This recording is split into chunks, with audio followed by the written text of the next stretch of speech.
Tal com ja ha succeït en d'altres indrets com Madrid i Barcelona, els indignats de Malgrat de Mar han adaptat el campament a les necessitats diàries.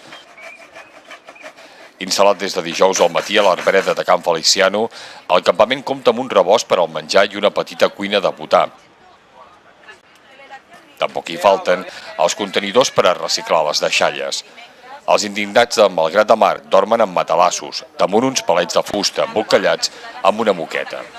Però a banda d'anar construint aquesta petita infraestructura que els serveix de vivenda mentre dura l'acampada, els membres del moviment dediquen bona part del seu temps a debatre les diferents propostes, projectes i accions futures.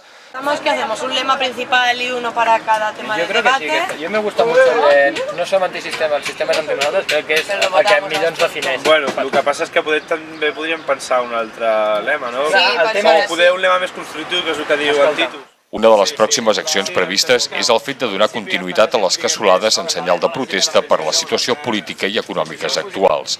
En el decurs de la darrera assemblea, celebrada aquest dissabte a la tarda, s'ha acordat que el moviment es manifestarà durant la constitució del nou Ajuntament. Serà dissabte, dia 11 de juny al migdia, al Centre Cultural.